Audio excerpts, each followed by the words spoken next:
Good morning and good afternoon. Welcome to a post-summertime episode of Before Coffee. That's right, instead of 5 hours apart, we're now 6 hours apart, so I'm not waking up Rog incredibly late or incredibly early. Instead, just the normal earliness that I've been doing for the past winter, the past previous months before now. We have a lot of news today because a lot of stuff has happened, and of course it's April Fool's, so we're going to cover some stuff about that. Not doing our own April Fool's because we're not creative enough to think of anything cool, but maybe next time. Let's go ahead and get into our news stories. Today on Before Coffee. Off-gem energy price cap. Everything you need to know as bills fall. And on Mucking Fun Day, we have election news as Turkey sends bad news for Erdogan. Scientist who gene-edited babies is back in lab and proud of past work despite being jailed. North Korea says it will launch several spy satellites this year, and OpenAI claims it can clone human voices with only 15 seconds of audio. April Fool's Day. What are its origins and how do Europeans celebrate it? Those stories and more, which is not only April Fool's, it's National Sourdough Bread Day, or Sourdough Dead Day. April 1st, 2024 on Before Coffee. Well, friggin' don't break your mic.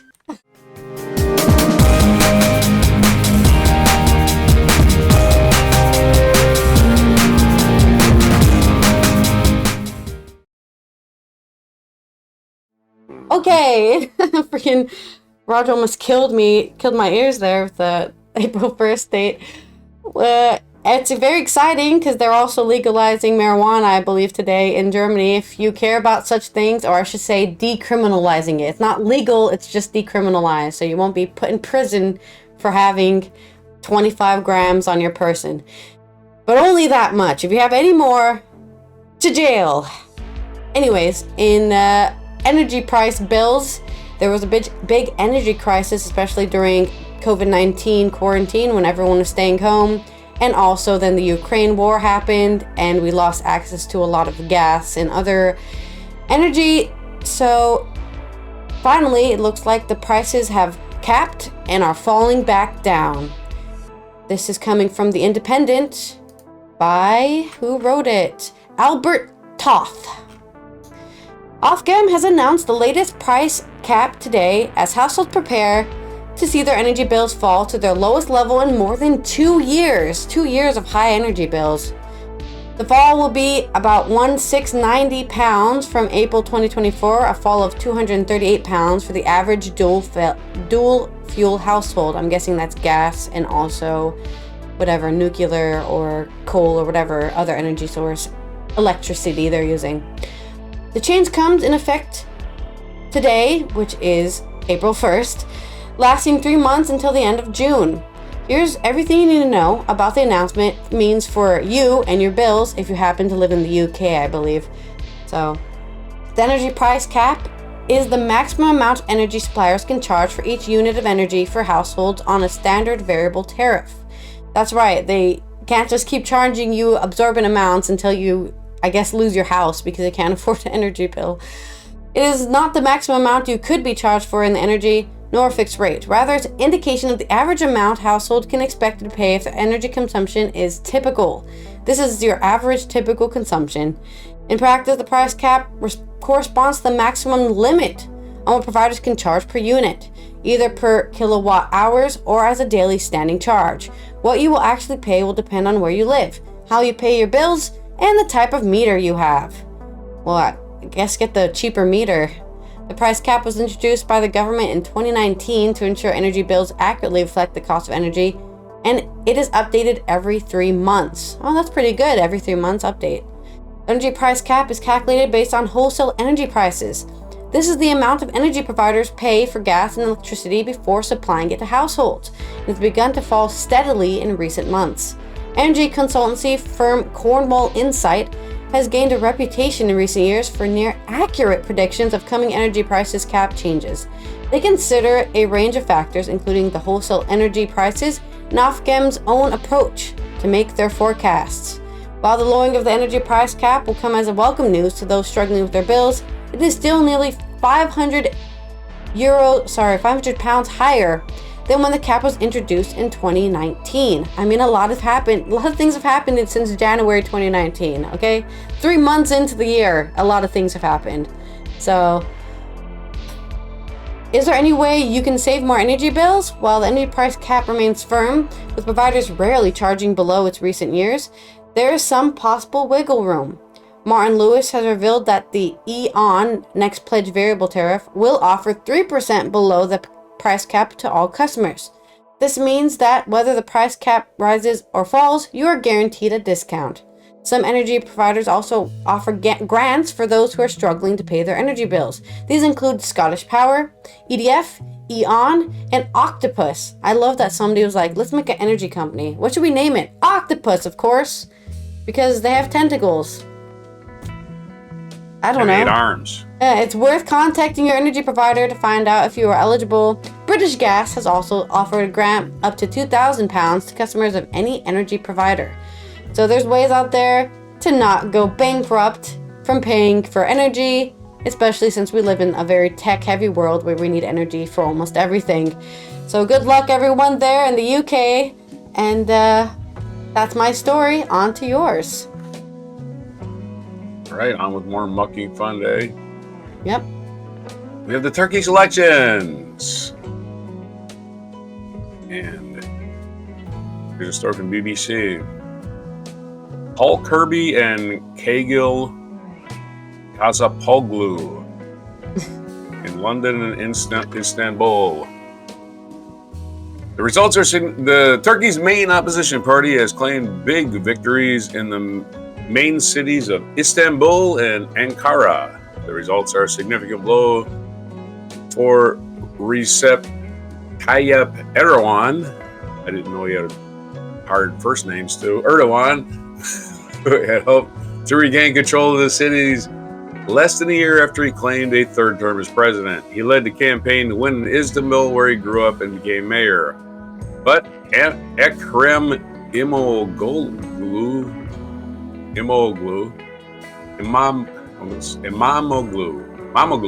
all right, Ekrem Imamoglu, who first won the city in 2019, scored a victory for the secular opposition CHP. Mr. Erdogan had vowed in Turkey's megacity for almost 16 million people, but the incumbent mayor of Istanbul secured more than 50% of the vote, defeating the party's AK party candidate by more than 11 points and almost 1 million votes. This is also the first time since Mr. Erdogan came to power 21 years ago that his party was defeated across the country at the ballot box. In the capital of Ankara, opposition mayor Mansur Yavaş was so far ahead of his rival at 60% that he declared victory when less than half of the votes were in. Supporters blocked all main roads in the city, waving flags and sounding their car horns. Significantly, the CHP, the Republican People's Party, also seized control of Turkey's fourth biggest city, Bursa, and Balıkesir in the north and west, retaining control of Izmir, Adana, and the resort of Antalya. President Erdogan acknowledged that the election had not gone as he hoped, but he told supporters in Ankara that would mark not an end for us, but rather a turning point. He has always relied on the people's will for his authority. He told supporters he would respect the electorate now too. Trump should learn something from him, huh? Under Recep Tayyip Erdogan, Turkey's presidency has amassed sweeping powers, replacing the prime minister. But in the cities, directly elected mayors still have considerable influence. During the election campaign, Mr. Erdogan said this would be his last because his presidential term ends in 2028. But critics believe victory would have encouraged him to revise the constitution so he could stand again. But after such a dramatic defeat, that is looking very unlikely. Political scientist Berk Essen said the opposition to the CHP had delivered the biggest election defeat of Erdogan's career and come up with his best results since 1977. The outcome was a big success for the chairman of the CHP, Özgür Özel, big old OO, his initials, who praised voters for deciding to change the face of Turkey in a historic event. They want to open the door to a new political climate in their country. Crowds in Istanbul gathered outside the town hall in Saraçhane, Saraçhane, one of Istanbul's older districts. They waved Turkish flags and banners showing Ekrem İmamoğlu's picture alongside Turkey's founding father Kemal Atatürk, whose poster was draped down the walls of the local authority building. "I can say that our citizens' trust and faith in us has been rewarded," said Mr. İmamoğlu. Both he and Mansur Yavaş are seen as political candidates to run for the presidency in 2028. "Everything will be fine," İmamoğlu said. Supporters chanted as they danced to drums and clarinets in Saraçhane, one of Istanbul's oldest cities, which we already described it. Istanbul's incumbent mayor had first used the slogan when he won the city from Mr. Erdogan's party 5 years ago. Some of the banners in Saraçhane used this current slogan, "Full speed ahead." There are only local elections, but the opposition's victory in big cities is significant to show off force against the ruling party. İmamoğlu supporter Yasim Albayrak, 25, told the BBC. Mehmet Ben Casey, 27, told the BBC there was a need for change of Turkey. If İmamoğlu and Mansur Yavaş had been on CHP candidate last year's presidential election, they definitely would have won. Istanbul hosts of 5 of Turkey's population of nearly 85 million people. Control the city and you control a significant portion of Turkey's economy, including trade, tourism, and finance. So Istanbul hosts 1/5 of Turkey's population, is what that sentence should have meant. 5 years ago, Mr. İmamoğlu overturned years of AK party rule in Istanbul with the backing of other opposition parties. But that opposition party unity fell apart in the wake of last year's presidential election defeat, and the AK party had high hopes of overturning the 2019 victory. Ahead of Sunday's election, the vote had been seen as too close to call with a strong challenge from AK party candidate Murat Kurum, but the ruling party has been unable to shake off the economic crisis that has seen inflation rates of 67% and interest rates of 50%. 50%? Jesus.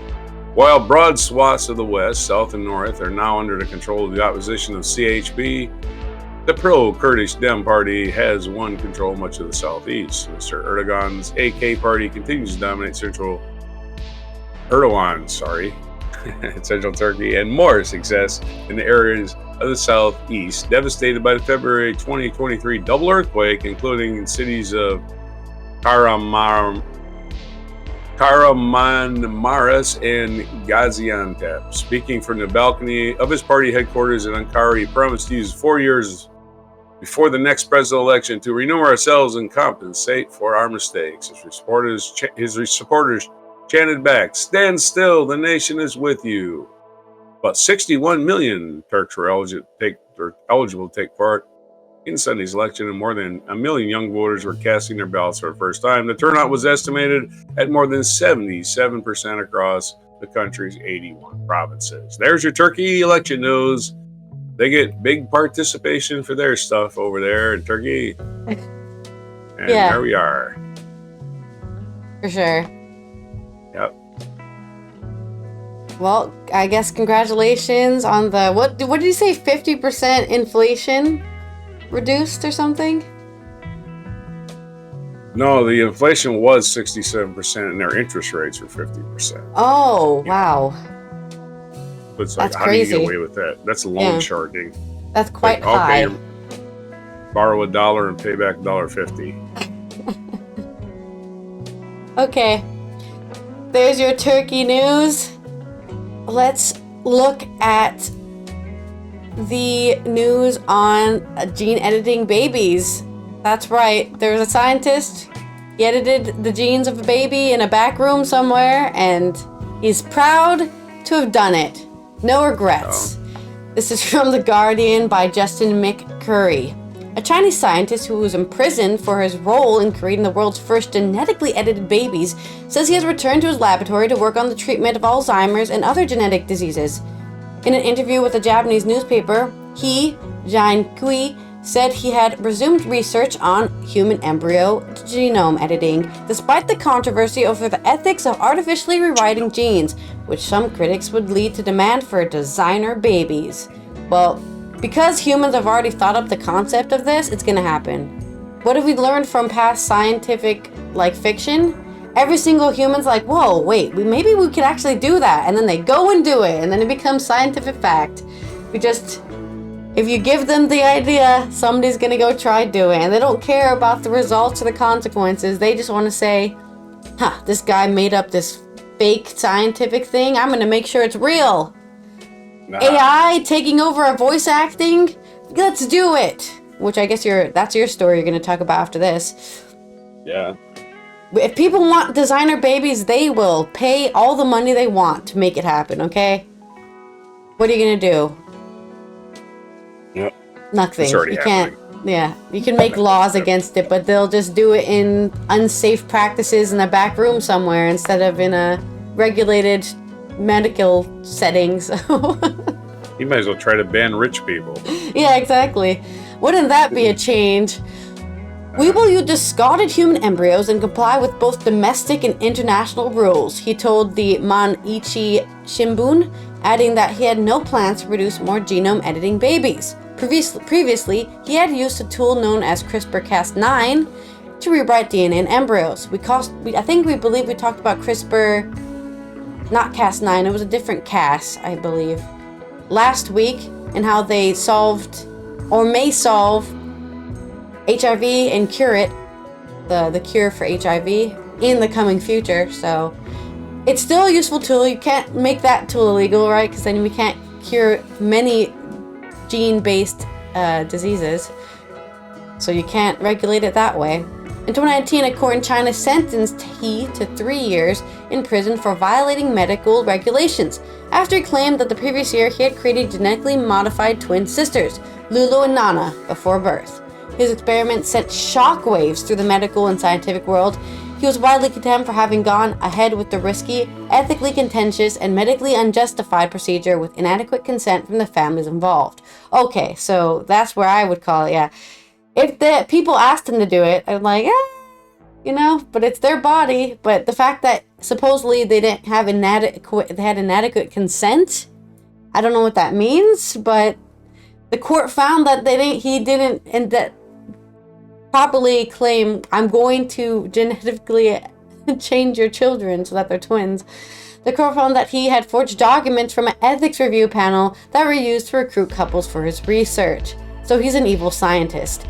He said he had used gene editing procedure known as CRISPR-Cas9 to rewrite the DNA in sisters' embryos, modification he claimed would make the children immune to HIV. He also continued to defend his work, despite widespread criticism, saying he was proud having created Lulu and Nana. A third girl was born in 2019 as a result of similar experiments.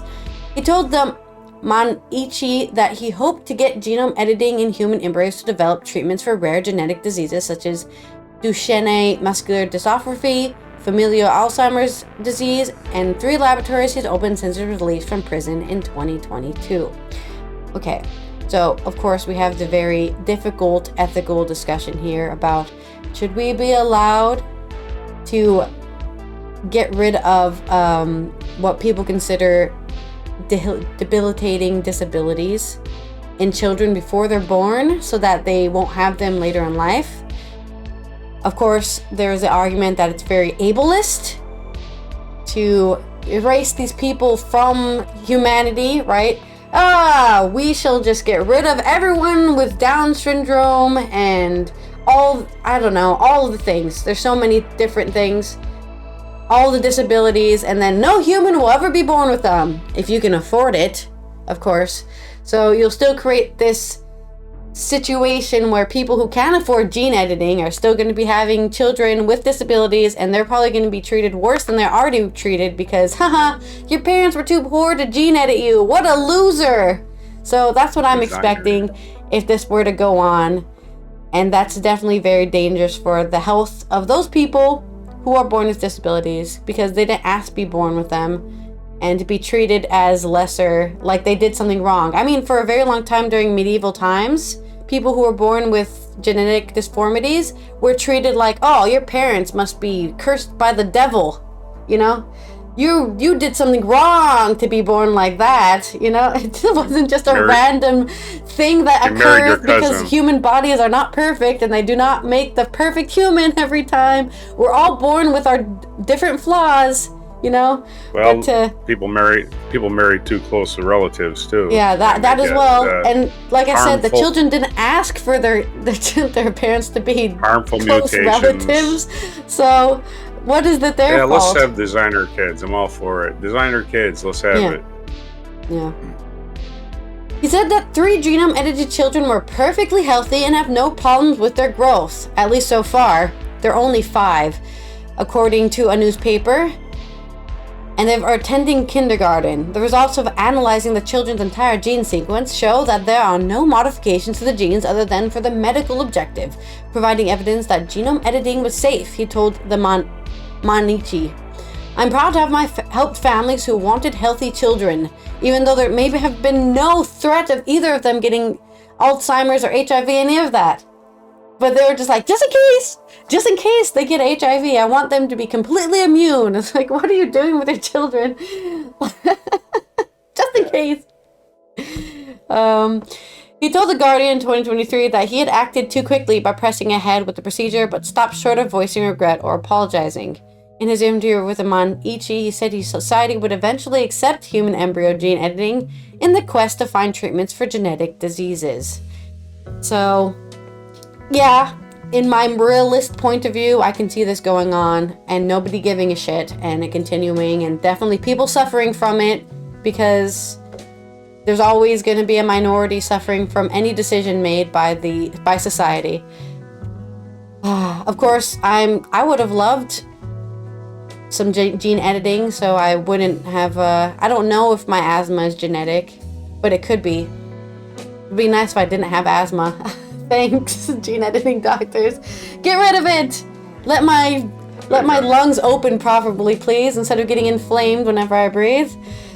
So I actually recently found this out like 2 years ago that technically a lot of people consider me a disabled person because I have asthma. I've never, of course, a lot of disabled people say this. They never see themselves as disabled. They're just living their life and they just happen to do some extra steps that other people don't have to do. So I never thought of myself as disabled. Not that I'm, oh, please everyone feel bad for me because I have asthma. But all my life people are like, oh, you're just not fit enough. You just need to exercise more. And it's like, no, I realize now as an adult, it wasn't because I wasn't fit enough. I just have asthma, okay? There's things I can't do as well as anyone else. And I could be a gym rat and I still won't be able to do it as well as anybody else because I have asthma that stops me from breathing if I do too hard exercise. That's just what happens. Mouth breathing, hyperventilating is just part of my life. And I'm okay with that. I don't need any gene editing. But if it happened, I wouldn't feel bad. Anyways, on to our next story, which is also about some sci-fi becoming real with our OpenAI and more. And more exciting news. More news, more mucking fun news. North Korea says it will launch spy satellite this year. North Korea said Monday, this is from Thomas Mariska from United Press International. North Korea said Monday it planned to place several spy satellites in orbit this year, following its first successful launch in November, which leader Kim Jong-un oversaw. North Korea said Monday it was on its way to become a space power and vowed to put several more reconnaissance satellites into orbit this year, following its first successful launch in November. Great progress has been made in strengthening the national defense capability with successful launch of reconnaissance satellite Malayang-1 last year. Pak Hwang-soo, Vice Director of North's National Aerospace Technology Administration, said, according to the state-run Korean Central News Agency, several reconnaissance satellites are expected to be launched this year as well. Pak made these comments on the anniversary of the founding of the North Space Development Agency on April 1st. North Korea has also been working on satellite projects for sectors including agriculture, weather observation, communications, land management, and disaster prevention, Pak added. The development of the space industry is a key factor in opening up a shortcut to securing the status of world-class economic, scientific, and technological power. Yeah, you're going to be a world-class economy. Never. You are basically totalitarian and you tell people what they're going to buy. That's not exactly an economy. We will surely build a space power by continuing to spur independent space development. Oh yeah, independent North Korea. They are really independent. North Korea successfully placed its Malayang-1 spy satellite into orbit last time after a pair of failed attempts earlier in the year. The launch drew scrutiny amid Pyongyang's growing military ties with Moscow following a September visit by North Korea's leader Kim Jong-un to Russia. The trip included a meeting with Russian President Vladimir Putin at a space launch facility. Seoul and Washington say that Pyongyang has been shipping artillery equipment to Russia for its war in Ukraine, while the North is believed to be receiving advanced technology for its space and missile programs in return. South Korea's Unification Ministry, which manages the inter-Korean affairs, said Monday that Seoul is monitoring launch sites and key facilities in close coordination with the United States. We will not make any predictions about the possibility of launching a military satellite in the future, but we're prepare for all possibilities through close cooperation with relative organizations, ministry spokesman Koo Byung-sam said at the press briefing. Regardless of the purpose of satellites in North Korea, claims any North Korean satellite using ballistic missile technology is a clear violation of UN Security Council resolutions, he added. South Korea's military said Monday that it detected no signs of preparation for an impending launch. Currently, there are no imminent signs for an reconnaissance satellite launch from the Tongchang-ri launch site, Joint Chiefs of Staff spokesman Colonel Lee Sung-jun said at a press briefing. South Korea and U.S. intelligence authorities have been closely coordinating to monitor and track North Korea's military activities. And more technology news. OpenAI, this is also from United Press International. Adam Schrader. I actually know somebody named Adam Schrader. OpenAI can clone voices with just 15 seconds of audio. OpenAI CAO Sam Altman testifies before Senate Judiciary Committee on Privacy, Technology, and Law Enforcement Oversight Committee. A new language model unveiled by ChatGPT creator OpenAI can clone a person's voice using just seconds worth of audio, the company revealed as it shares preliminary insights from studying the technology's capabilities. This is why you should always change your voice when you talk. Go high, squeaky like this, and then go really low at the end of the sentence. That way, they'll think you talk like that, and they'll never get it right. It's like, make a signature that's hard to forge, too. Just little handy tips to surviving in the 21st century from yours truly. Anyway, the artificial intelligence model named Voice Engine needs just a single 15-second audio sample to generate speech mimicking that of the original speaker, mimicking that of the original speaker. OpenAI announced in a blog post Friday.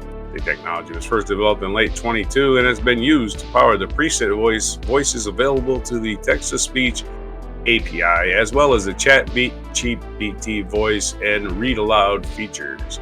The technology has been tested with OpenAI's corporate partners with groundbreaking results. For example, the company shared tear-jerking audio of a young girl speaking thanks to doctors Fatima Mirza, Rog Ali, and Konstantina Svakos with the Norman Prince Neurosciences Institute. The girl lost her ability to speak normally because of vascular brain tumor.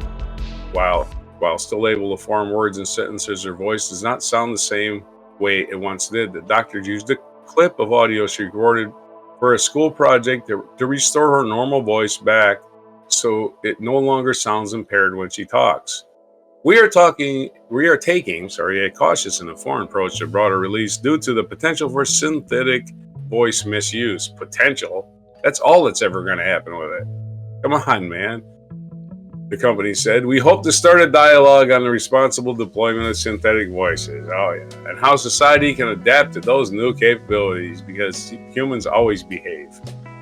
OpenAI, which has not released the model of a standalone product or broader tool, said it has started privately testing its abilities with a small group of trusted partners and has been impressed by the applications of it. However, the company said it continues to have conversations about whether and how to deploy the technology at scale. Among its practical applications, OpenAI said that Voice Engine can be used to provide reading assistance to non-readers and children. The company has partnered with Age of Learning, an education technology company that has been using technology to generate scripted educational content. I don't need things read to me in my own voice. Sorry, I don't get anything out of that. OpenAI shared a 15-second sample of audio recorded by the company in which the male narrator defines force in the context of physics. The model was then applied to other themes, allowing the AI to generate audio relating to biology, chemistry, reading, and math. KGen, another adapter of the technology, is an AI visual storytelling platform that works with other companies to create human-like avatars for product marketing and sales and demonstration. They use Voice Engine to translate the audio in their videos. When used for translation, Voice Engine preserves the native accent of the original speaker. For example, generating English with an audio sample from a French speaker produced speech with a French accent, OpenAI said. The company shared audio of an American-sounding woman speaking English as the source clip, which was then translated into Spanish, Mandarin, German, French, and Japanese, all in the voice of the original woman. And the tool has been used to support people who are nonverbal through Livox, a Brazilian company with AI alternative communications app that allows nonverbal users to speak with voices powered by Voice Engine. So, for example, a nonverbal person can have a unique voice that is not robotic and sounds exactly the same in several languages, Livox said on social media. We hope Livox users will be able to have access to these voices soon. The news comes after OpenAI unveiled its video generating model, Sora, which can create realistic video from text prompt. Critics have become increasingly concerned about the ramifications of artificial intelligence models, including the ability to create deepfake audio and videos. So the machine's taking over again.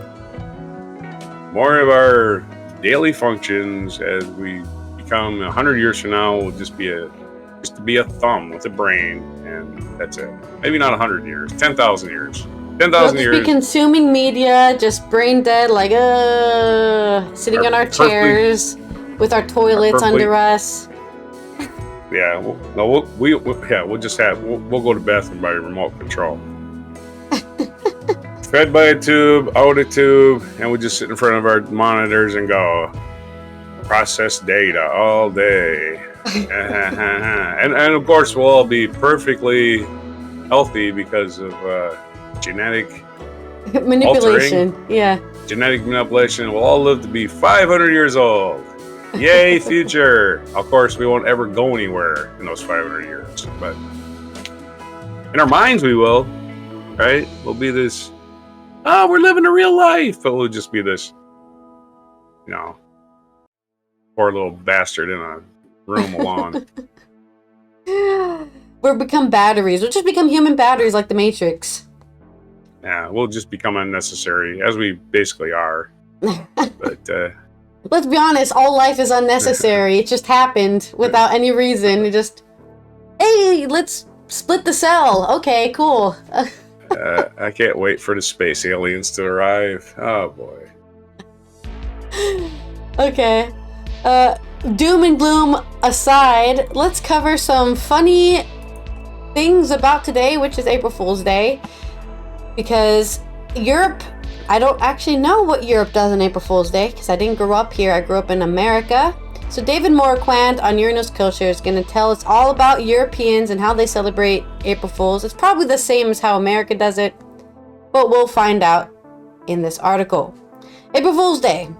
Why do we collectively try to mess with each other on April 1st, and how do countries celebrate this festival of foolishness? April Fool's Day is celebrated by many countries every year. Known for giving people a free pass to prank their partners, friends, and families and colleagues, the day is seen as an opportunity to dupe the most gullible into believing the most outlandish things.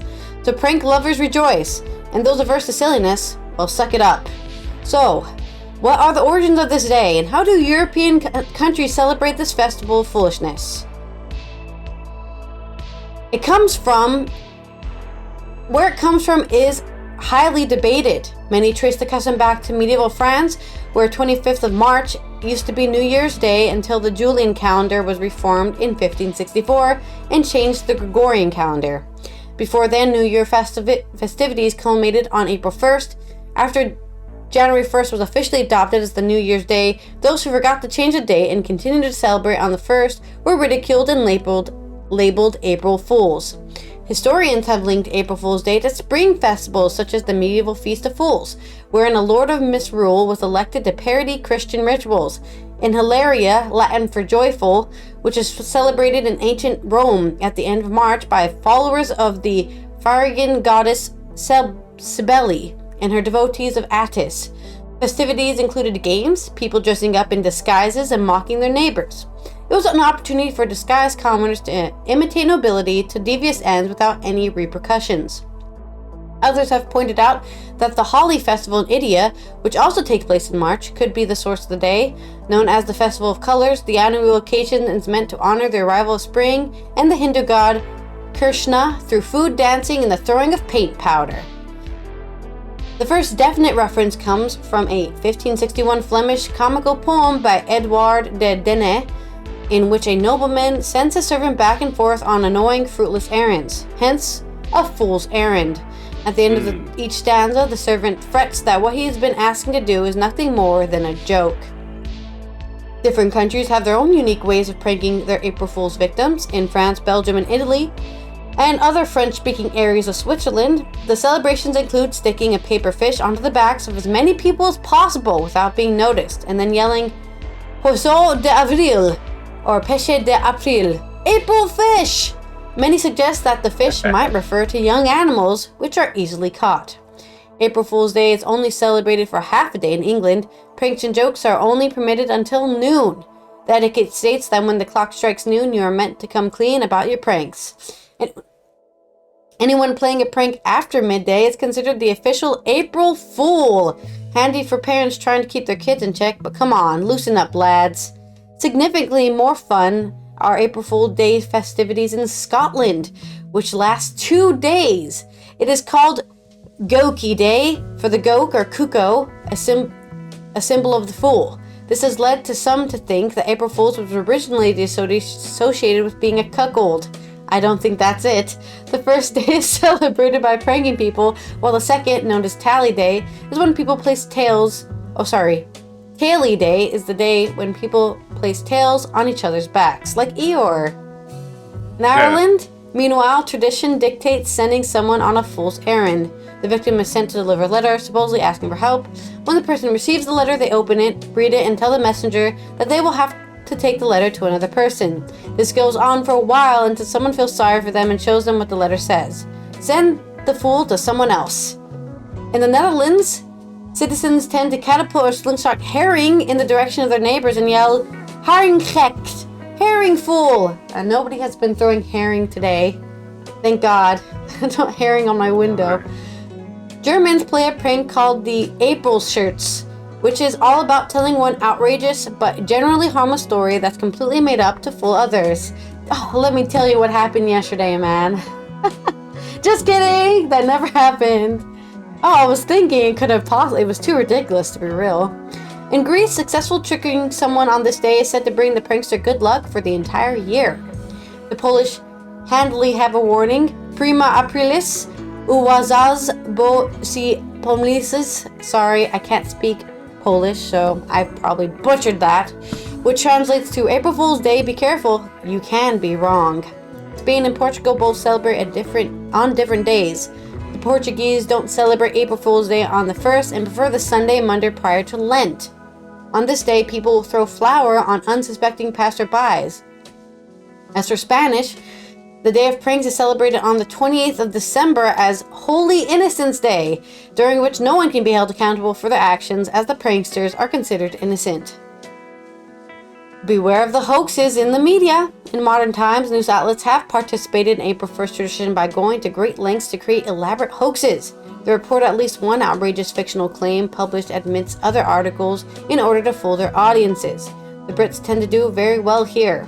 In England, it had become a popular prank to send gullible victims to the Tower of London to see the washing of the lions, a ceremony that didn't exist. The prank first appeared in a British newspaper on the 2nd of April, 1698, where an article on the front page read, "Yesterday, being the 1st of April, several persons were sent to the Tower ditch to see the lions washed." Example of this particular hoax continued at least through the mid-1800s. Much later on, the BBC infamously reported on April 1st, 1957, in a spoof segment that Swiss farmers were experiencing a record spaghetti crop, and showed the footage of people harvesting noodles from trees. They even had footage of women picking strands off a tree and laying them in the sun to dry. Many people were fooled, and the story had so many inquirers that they had to own up on the stunt the next day. This is like, how dumb are you? Oh yeah, they pick spaghetti off trees. Goodness gracious. Everybody knows that's how they grow dental floss. Yeah, of course. Yeah. The BBC have decent track record in the matter. In 2008, they fooled their audience again with their rival Miracles of Evolution trailer, which appeared to show some special penguins that had regained the ability to fly. The US are also excellent when it comes to those fake stories. In 1992, National Public Radio ran a spot with former President Richard Nixon saying he was running for president again. This caught the public by surprise, and huge sighs of relief came once it was revealed that it was only an actor and not actually Nixon. There was also an NPR 2014 prank in which the media outlet promoted a story on Facebook headlined, "Why doesn't America read anymore?" The story sparked outrage in the post's comment section, but if the commenters actually read the article, they would have seen all it said was, "Congratulations, genuine readers, and happy April Fool's Day." Kind of proof in the pudding right there. They don't read anymore! Ah, how dare you say that? Well, you obviously didn't read the article. Right. You're getting angry about people not reading, and you're the one who's doing it. Major irony. companies even get in on it, with Virgin Atlantic revealing a Dreambird 1417 in 2017, which boasted wings that bend and flex to create a flapping motion that not only propels the aircraft forward, but generates its own power to meet every electronic need on board. I've seen the flying planes. It's a really funny video. As for Marmite, the makers of Britain's most love it or hate it spread, once announced the lunch of Memite, a blander version of yeasty toasty topper designed to level the divisive playing field. So watch out for the information you're fed on April 1st. For example, the bit earlier about the catapulted herring in the Netherlands is utter nonsense. Aha, I knew it! I was like, no one's ever thrown herring at my window. What are they talking about? No one's done that. I've never seen that. I guess. The Knights of St. Nee came up with that one. Yeah, exactly. A herring! Da-da! Yes, the area of fake news, it's tricky on a normal day to work out when and where we're being tricked into believing something that isn't true. But do make sure not to fall for absolutely everything you read here on April Fool's Day. Just be clear, the rest of the article is based on facts. Only the Netherlands had to be sacrificed on the altar of prank this year. Sorry, het spijt me. Het spijt me is another... I'm sorry. Another way to say I'm sorry. Was this guy Dutch? Is David Moorquand living in the Netherlands or something? I'm liking this guy even more. Anyways, there you are. There you is. Your history of April Fool's Day and what different things have happened in the past and also happen every year around. Good to know that in Spain you don't have to worry, except for the flour getting tossed at you. Yeah. And guess into this day in history. Oh, I know. I was gonna say, should we cover what we won on the March Madness? But I guess we can just cover that. I'm not ready for it. Yeah, they don't have any games till the weekend. That's okay. Yeah, I was just gonna bring up Sports Illustrated did a story a bunch of years ago about a pitcher named Sid Finch. I think he pitched barefoot or something like that. Yeah. It was obviously a made-up story, but people believed it. It was printed in the story. They had pictures of him and everything, and they had little clues throughout it, little Easter eggs throughout it. Like they would begin each sentence with a letter, and if you put all the letters together, it would spell out, "This is an April Fool's joke," or something like that. It was really clever. My favorite April Fool's joke I ever saw was I watched this YouTube channel called Geography Now. So it teaches you geography of every single internationally accepted state or country in the world, right? And then he did one on this island that did, like, really unknown island that nobody's ever heard of and has crazy laws and all this stuff. And then he's like, by the way, April Fools. It was like a 20-minute long video about this island that doesn't exist on an educational channel. Like, the easiest place to ever do April Fool's joke is in a place where you trust them, because then you're like, oh, wow, oh, you got me. This place isn't real. This island does not actually exist, guys. Got you. Right. It's Sid Finch. That was the guy's name. I didn't get it right. Not a real person. You throw a 168 mile an hour fastball. That should have been your first clue. I don't even think you can hit a golf ball 168 miles per hour. Yeah. So anyway, trying to find the place where it said, it spelled out something, but that's some other time. This day in history. 1578, April 1st, English physician William Harvey, who discovered the true nature of circulation of blood, was born in Folkestone, Kent. 1815, Otto von Bismarck, the founder and first chancellor of the German Empire, was born on this day. Happy birthday, Otto von Bismarck. 1917, American composer and pianist Scott Joplin, who was known as the king of ragtime at the turn of the 20th century, died in a mental institution in New York City. 1918, the United Kingdom's Royal Air Force was formed. 1924, Adolf Hitler was sentenced to 5 years in prison for his role in the beer hall putsch. He ultimately served only 9 months, during which time he wrote Mein Kampf. 1930, Josef von Sternberg, Der Blaue Engel, The Blue Angel, was released in Germany, and the classic film made Marlene Dietrich a star.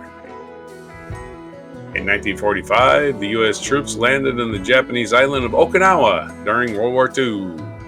1954, United States Air Force Academies were created by an act of Congress and was later built in Colorado Springs, Colorado. So that's interesting. The German Air Force was started on this day in 1918, and the United States Air Force was officially created in 1954 on the same day, April Fool's Day. People must have thought it was a joke. Just kidding. 1976 on this day, April 1st, Steve Jobs, Steve Wozniak, and Ronald Wayne, which is a name I've never heard before, formed Apple Computer Inc., and it became one of the world's leading tech companies. Happy birthday to Apple. You are now 48. 1979, following the overwhelming support of national referendum, Ruhollah Khomeini declared Iran an Islamic Republic. It marked the end of the Iranian Revolution, and they've been going backwards ever since. 1984, American singer and songwriter Marvin Gaye, whose notable works included the concept album What's Going On, was shot and killed by his father in Los Angeles on this day. 2001, mid-air collision of a U.S. spy plane and a Chinese fighter jet that was trailing it over the South China Sea resulted in the death of the Chinese pilot and the landing of the damaged American plane in the Hainan Island, where its crew was detained for 11 days. 2001, the Netherlands became the first country to grant equal marriage rights to same-sex couples. That's right. That's right. It wasn't an April Fool's prank. 2004, Google launched Gmail. Google launched Gmail on this day, 2004. So Gmail is 20. And 5 years later, the number of people using the email service surpassed 1 billion. That actually reminded me of another April Fool's prank, which was the Netherlands said, "Oh, we've made English an official language now." So I wouldn't have to do a language test to become a citizen. And I was like, and then I was like, oh, it's April Fool, so it's not real. But they should. It's been factually studied. The Netherlands speaks the most Dutch in all of Europe, the most English in all of Europe. Well, they speak it most and well. more well than anybody that isn't. They're like, it's basically an official language, but it's not. Which is so weird. I thought that because the Dutch had so many rock bands, like back in the 70s and stuff, right? Because no one else heard. Only the number of countries with rock bands is like 5 or 6. There ain't that many, right? There's United States, Australia, England, basically it. And there's Holland, And Denmark. Holland They're also very good at English as well. Denmark has any famous rock bands, though. Anyway, back to my disdain history. American television producer Stephen Baccio, the creator of such hit shows of Hill Street Blues, LA Law, and NYPD Blue, died at the age of 74. And today is April Fool's Day. Celebrated today with joking relationships. Practical jokes may have grown out of the medieval Feast of Fools, which is held on January 1st. So Britannicus, that's where it originated.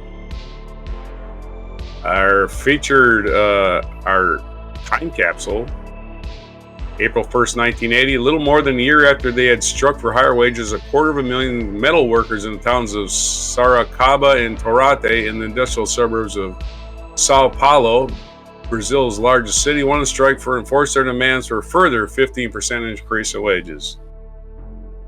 So there was a big strike. 1873, let's see, our featured event is April 1st, the creation of Nunavut. Nunavut, created on this day in 1999 by carving a vast region of Canada's Northwest Territory. The Canadian territory of Nunavut stretches across much of Canada, Canadian Arctic, and encompasses the traditional lands of the Inuit. In 1873, our feature biography, Sergei Rachmaninoff, Russian musician, was born April 1st, 1873 in Oneg, Russia. Died in the age of 69 in Beverly Hills, California. So, hey, you're rich if you died in Beverly Hills. So Rachmaninoff was a successful man who did not die poor, unless his doctor lived in Beverly Hills. I think everyone should die poor, because what do you need the money for when you're dead? Yeah, die penniless. Well, you do give it away. Right? Somebody takes it. Don't worry. Somebody will take it. That's what I'm saying. You died poor because you give it away. Other birthdays today: Abraham Maslow, American psychologist, born in 1908. Mufuni Happy Toshiro. Just kidding. Mufuni, it's April Fool's. Mifune Toshiro, Japanese actor, born in 1920. Debbie Reynolds, born in 1932. Debbie Reynolds, American actress and singer, mother of Carrie Fisher, born in 1932.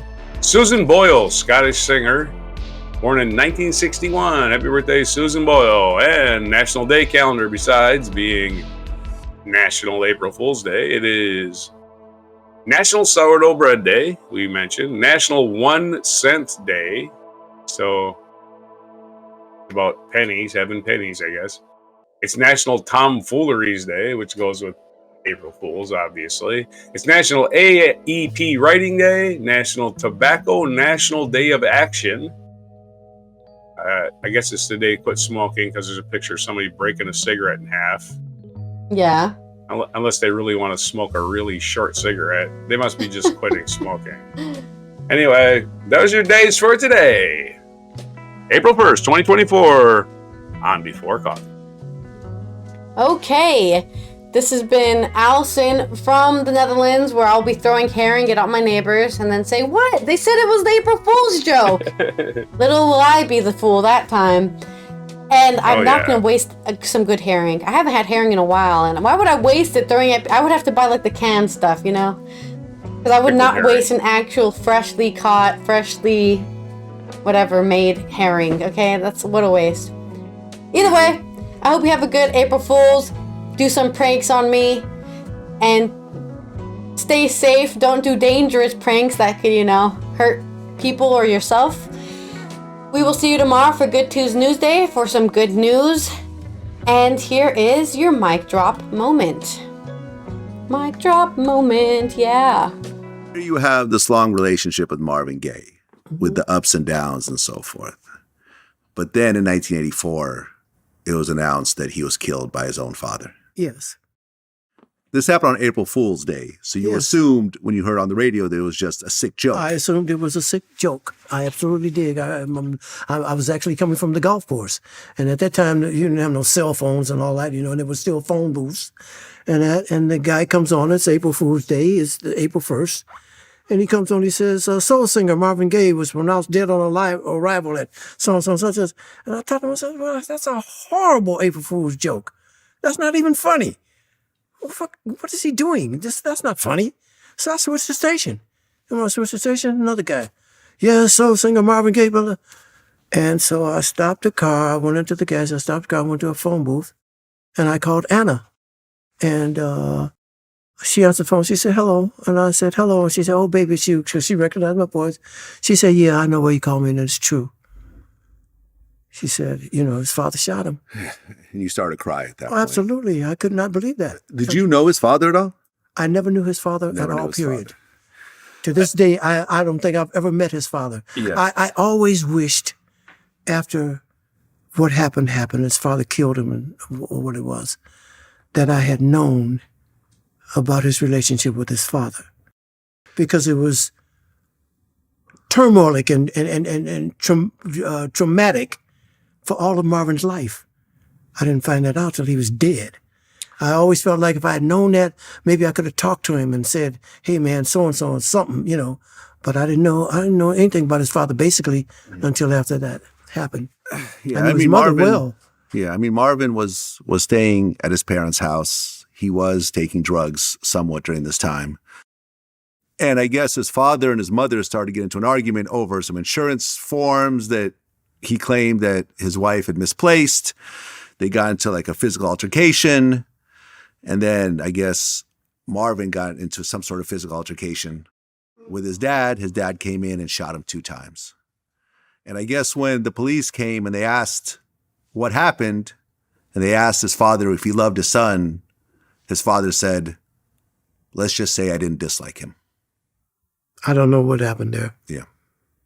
I can't answer to any of that. It's sad. I know that his mother just said that he and Marvin had a fight. Yeah. And she said, and his dad came. And the killing part about that is that Marvin had given his father that gun. Yeah. To protect the house. Yeah, he gave him that gun to protect the house. See, Marvin in the last few months of his life thought someone was trying to kill him. Oh, the drugs were making him paranoid. He was paranoid, and he thought someone was trying to kill him. He'd get on the elevator and punch every floor, so he wouldn't know what floor he got off on. Oh, wow. And he thought someone was trying to kill him, because the drugs had just taken him to that point, So he gave his father the gun to protect the house in case somebody came in there to get him.